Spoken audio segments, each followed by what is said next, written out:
Hey everyone, welcome back to Top 10 Amazing Facts. Today we're diving into one of the most emotional and poetic books of the Bible, the Book of Lamentations. Don't forget to like, subscribe, and hit that bell for more Bible insights and powerful stories. Number 1. A collection of heartfelt poems.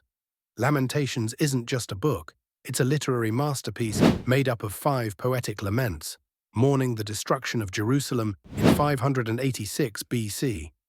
Each chapter expresses deep sorrow, pain, and loss, yet also clings to hope and God's faithfulness.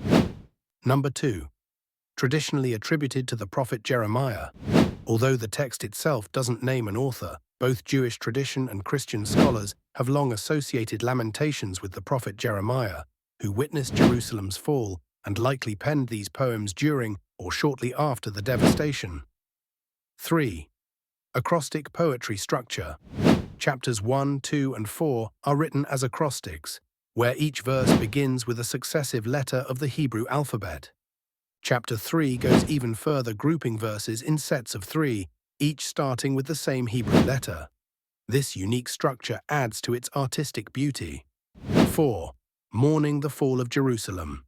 The entire book reflects on the horrifying destruction of Jerusalem by the Babylonians, the burning of the temple, and the suffering of the people.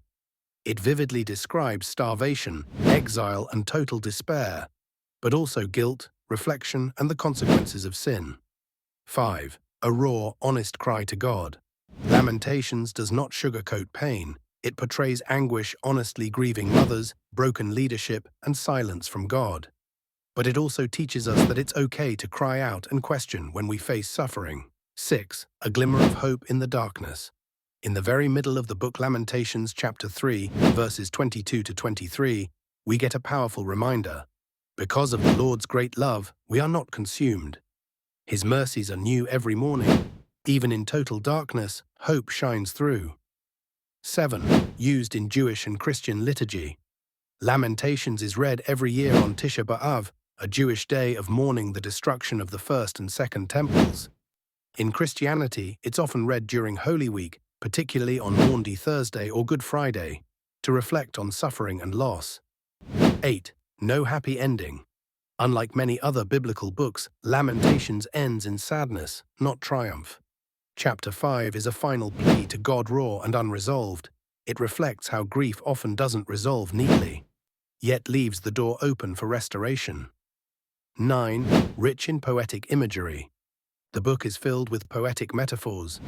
Jerusalem is a weeping widow, a princess fallen into slavery, or a woman stripped of glory.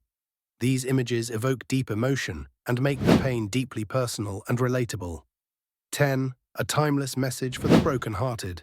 Though written over 2,500 years ago, Lamentations speaks to anyone experiencing loss, injustice, or despair. It validates sorrow while gently pointing toward God's unchanging mercy and faithfulness. Bonus fact: the Hebrew title for Lamentations is Ikar, meaning how, a word of stunned disbelief. It's the same word that begins the book, how deserted lies the city. It sets the emotional tone from the very first line. The Book of Lamentations shows us that even in devastation, there's space for expression, honesty, and hope. If this video moved you, give it a thumbs up, subscribe for more, and share your thoughts in the comments below. Thanks for watching Top 10 Amazing Facts. Until next time, stay curious, stay inspired, and stay hopeful.